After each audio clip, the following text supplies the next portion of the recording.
Now, Jarhead, listen, I know you drove all the way out here. It was like a 3-hour drive, but you're just not the dragon expert you said you were.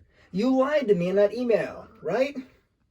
Yes, listen, I know I could have just replied to your email claiming that I didn't think you were a dragon expert. Hey, there's no need to get fussy with me. Hey, fine, you know what?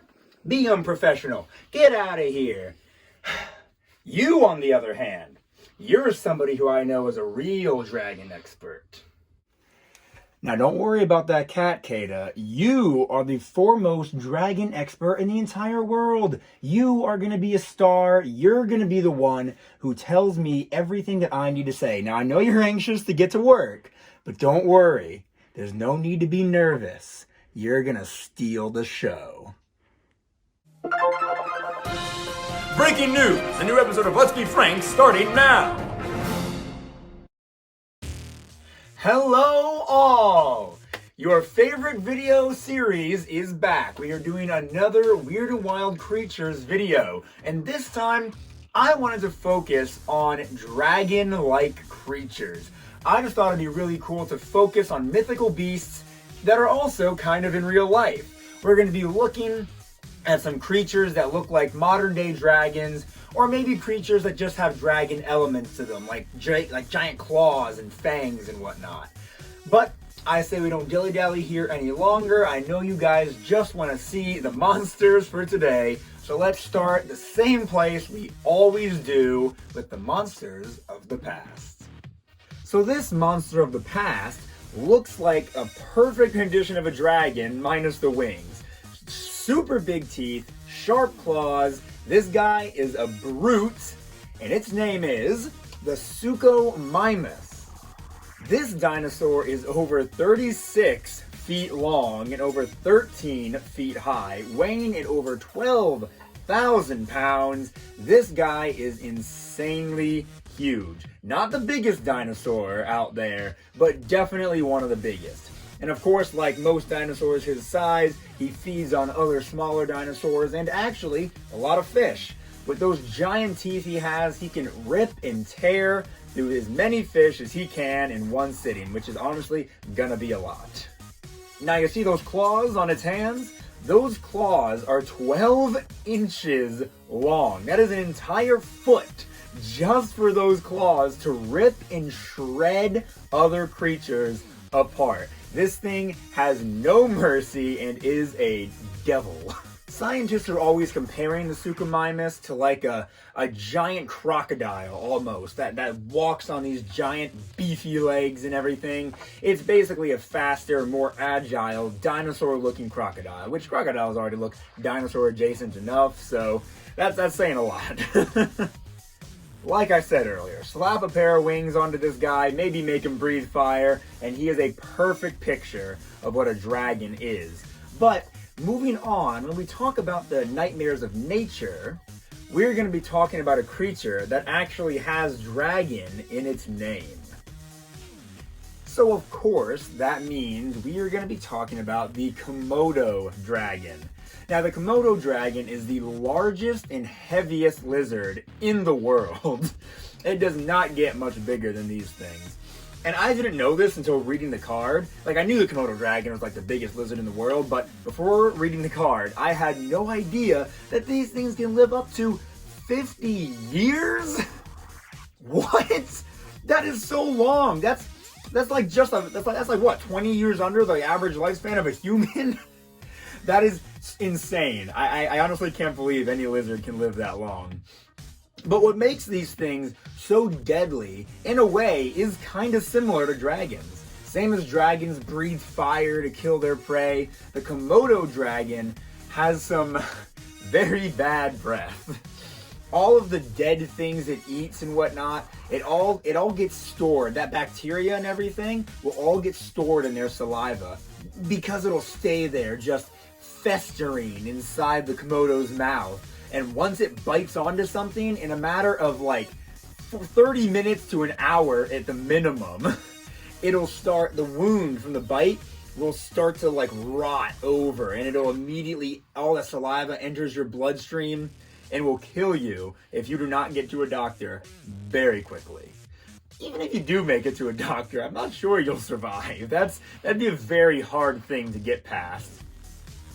But if we go ahead and flip this card around, I want to show you guys something that's right here. Well, kind of on the card as a whole. As you can see, I'm going to move over here. From looking, hopefully I'm not in the way, I can't tell. From looking right here, you can see that the Komodo dragon will catch its prey in its tight jaws and then practically swallow it whole. And tear it limb from limb, if not whole. Like with this giant pig right here. But I did just move over here and I covered something else. Notice here, the Komodo dragon is swallowing this younger pig whole, completely whole. Once it killed it, it just went down the gullet. Not to mention, these Komodo dragons also eat other Komodo dragons. Don't like that. This card even states that people that live in Komodo actually have to bury their dead super deep so a Komodo dragon won't smell it and dig them up to eat that dead rotting corpse. These guys are disgusting, but hey, they are obviously doing something right if they can live as long as they can. Alright, let's move away from these Komodo dragons and talk about the toxic terrors next. And our entry for the toxic terrors this time is going to be the rhinoceros viper. Now, you may be asking yourself, Frank, what does this have to do with a dragon? And let me just tell you, look at it! What isn't dragon-like about this snake? It even has horns protruding out of its face. And yes, I know it got the name rhinoceros viper because of those horns, but I still think they resemble more of dragon horns than rhinoceros ones. I mean, the rhino's horns come like right here. But regardless, I digress. But besides, look at the colors on this snake. You can find these things in the midst of the African jungles. I think it was African jungles. Yeah. You know, in forests and whatnot. But, and you'd think that sometimes, these snakes wouldn't be able to hide very well with all their colors and everything. But you'd be wrong. They're actually still masters of camouflage, being able to blend in with everything you see on the floor of the forest and everything. All the dead leaves and all that. They hide very well. And of course, when they sense their prey, they spring up on it, clamp down their sharp fangs into them, and inject them with a terrible poison, like all these toxic terrors seem to do. What's really probably the scariest part about this snake is that when it bites a human, you're not going to feel any effects for the first few days. But after that, the wound starts to swell up and it'll turn a green or blackish color as the toxins start to eat away and rot at the flesh. And this is yet another creature that will just make your life miserable and your skin basically fall apart from your body. Thanks, Rhinoceros Viper. But just so, again, you can get a more clear look about what this thing looks like in real life, I definitely think that this snake resembles a dragon more than a rhino. But we're going to be leaving the toxic terrors now to talk about the monsters of the deep. And we're going to see one of the scariest looking fish I know I've ever seen.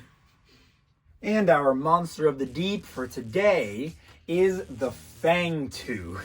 Oh gosh, this thing is terrifying.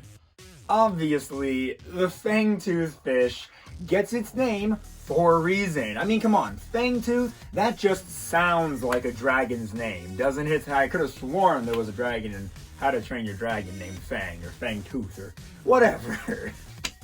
The point is, if any fish were to have a dragony face, this would be it. Because relative to its body size, this fish has some of the biggest teeth in the entire sea. And, it uses those teeth to skewer unsuspecting prey, killing them instantly, and then swallowing them down its gullet. But listen, the worst part about this fish isn't how deep it is or how ugly it is. No. It's how freaking creepy it looks in real life. Let's flip this card over. Look at it.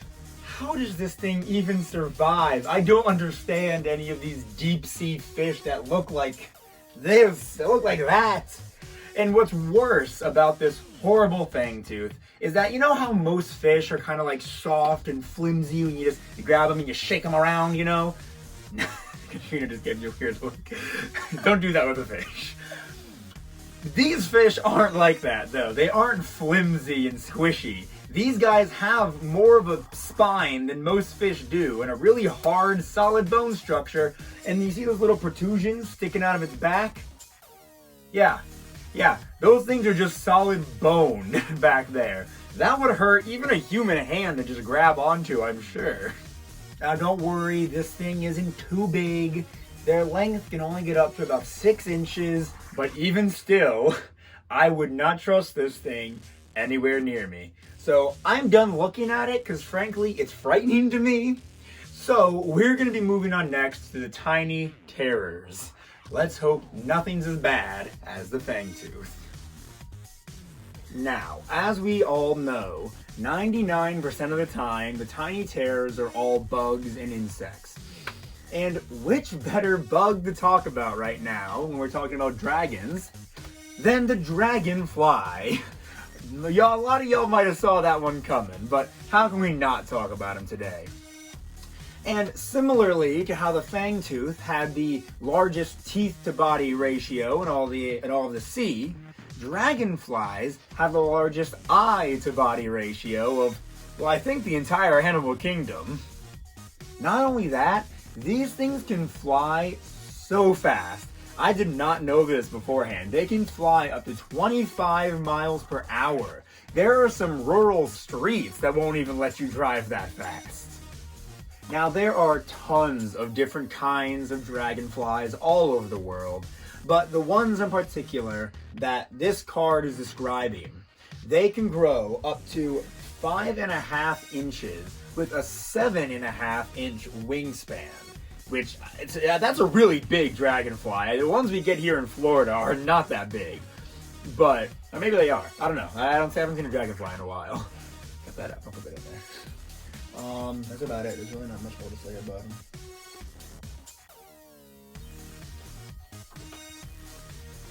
Also, there's not much to say about the dragonfly. It's not like a super interesting creature. Sorry if you love dragonflies, I don't know. But it does say somewhere on this card that there is apparently some kind of myth about them out there that states that they will fly, like, they will land on the mouths of sleeping children and sew them shut at night. You know, I never had that happen to me when I was a kid, but I know we're not the Mythbusters here. Who am I to debunk such a thing?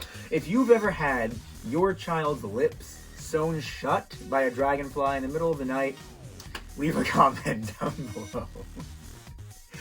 Okay, tiny terrors are done. Strange wonders time. Obviously, judging by who you saw earlier and who is in my hand right now, for the strange wonders, we're going to be talking about the bearded dragon. Now, the bearded dragon is, of course, most well known for their little beards, which, when upset, can turn a blackish color. I think little Kata right here's beard is turning a little bit dark itself, maybe. But notice all these spikes around the head and the sides and everything. These are not actually dangerous or super hard spikes. They're more just for show, to scare away predators and whatnot. They really don't do any harm, isn't that right, Kata? Now, these guys live in the Australian outback, which means there's going to be a lot more predators there that they have to avoid and everything. But of course, when they're not going to be avoiding predators and whatnot, they're going to be sunning themselves on the highest rock they can find. And I know for a fact that's what Kata loves to do most. Their diets consist of everything from leafy greens and bell peppers and whatnot, when, you know, of course, kept in captivity, to small insects like crickets and whatnot when they live out in the wild. But Kata does eat his fair share of crickets and veggies, a lot. As you can see, he's getting a little bit chunky here.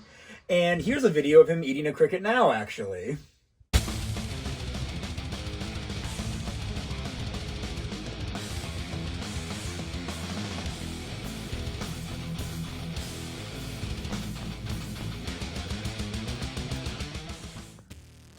Kata is very good at hunting and getting exactly what he wants when he wants it. Isn't that right, buddy? He got his little nails trimmed today, he got a bath yesterday, and he's going to be shedding here real soon. But, very popular lizard pet, the bearded dragons are.